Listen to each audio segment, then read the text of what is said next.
friends, welcome back to Striving and Thriving, the channel that allows me and you to grow through life together.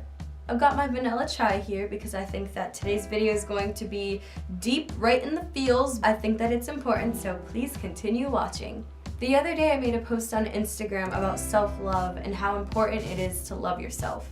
I felt as though I was justified to talk about this because I've been through different moments in life where I just hated myself. So again, I knew exactly what it was like to have that hatred for yourself. As harsh as that word is, it's often true. I meant every single thing that I said in that post, but I feel as though I forgot the extent to which I once felt that hate. You know, like I think that I made that post and it was almost like too easy for me to just think, oh yeah, like I love myself now, woohoo, but I almost forgot the depths of what I felt when I was depressed.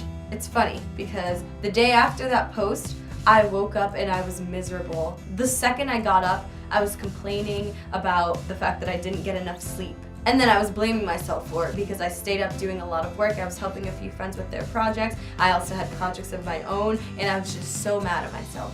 Throughout the day, I felt as though nothing was going right. I got ticketed in my parking lot here on campus. I also tried driving to the store, and I ended up driving halfway just to realize that I completely forgot my debit card in my room, so I had to drive all the way back, and the day was just not going that great. But then, continuously, throughout the day, I found myself being so mean to myself. Like, I would never talk to anybody the way that I was talking to myself that day. Just certain thoughts would come in my brain, like, ugh, you're so stupid. And I would voice that out, and usually when my friends do that, I have to stop them and I'm like, no, you're not, don't say that to yourself, just to like help them become aware of that so that they're not doing it. And yet I'm over here like calling myself stupid, getting so frustrated with myself. Granted, this was the first day in years that I had felt that way, not to say that I've been perfect every single day. Obviously I have days where I feel like I'm not that great, but like it hasn't been like this in a while because this day I was just so mean to myself. But it reminded me of what it felt like when I was depressed and when I hated myself and when I couldn't stand living with the person that I am.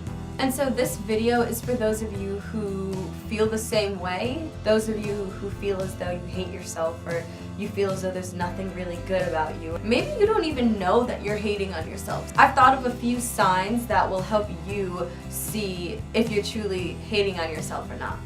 You self-deprecate. This means that you typically belittle yourself or you see yourself as undervalued, or it can be used with humor most of the time, like sarcasm, because it's easier to hate on yourself when everybody thinks that you're joking. You're overly modest to the point where you can't accept compliments, which leads me to my next one. You don't like compliments. Compliments make you uncomfortable because you feel as though you don't deserve them. You feel as though the person who's complimenting you is lying to you. You don't typically like giving compliments. It's hard for you to give compliments to other people because you feel as though they have something that you don't. It's almost a reminder for you to see what you don't have. Maybe you don't like hanging out with your friends as much as you used to because they remind you of all the things that you're not. Maybe you think that they're better and prettier than you, so you don't like hanging out with them. Maybe you believe the lies of a loved one when they told you that you were unworthy or you weren't gonna amount to anything good. Maybe you genuinely believe that there's nothing remotely good about you. Maybe you feel as though there's nothing in life to look forward to because you're not engaged in anything meaningful, or whatever the reason is, know that it always gets better. There's always room for growth. There's always room to get better. That's what this channel is all about. Striving to grow in all your weak areas and thriving in them. Thriving in the fact that, you know, I'm imperfect, but I'm still gonna keep trying to get better. All too often, we allow ourselves to be stuck in these situations because we feel as though there's nothing we can do to change it. And I think that's an excuse. A poor one at that. The more that we believe we can't change our levels of self-confidence, the more of an excuse it gives us to just blame other people for why we are this way.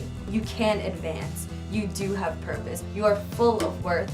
In order to truly move past hating yourself, you need to get tired of hating yourself. Now, I could have just said stop hating yourself, but I don't really believe that someone can get up and just stop with the flip of a switch. You need to wake up, look in the mirror and say, I'm tired of feeling this way. I'm tired of hating on myself. I'm tired of not feeling confident. I need to do something about this. You need to get to a point where you're fed up with feeling insignificant and insecure. You need to want to get better. If you truly want to have better self-confidence, you need to make daily and hourly conscious efforts to catch yourself when you're looking down on yourself. Catch yourself when you're being negative. Instead of shrugging off a compliment from a friend or a stranger, try making eye contact with them, accepting the compliment, saying thank you. All of these efforts will help in due time. They all add up. Hang out with yourself and write down, even in your iPhone notepad, 3 to 5 things that you're good at. Matter of fact, at least 5. You need to remind yourself that you're not all that in a bag of chips. You're the whole freaking party mix. A lot of people feel bad about feeling confident. You're not narcissistic if you love yourself. You're not selfish if you love yourself. How can you expect to give or receive healthy love to the people around you if you're not giving it to yourself? The more that we hate on ourselves, the more that we're saying God made a mistake. Think about that. Everything that you're experiencing and going through and feeling is very valid. It's real, but it's just gonna help you become a stronger person as you continue to walk through life. With that being said, thank you so much for watching this video. I always appreciate your views and your comments, so feel free to leave something sweet down below, and I'll talk to you in my next video. Bye!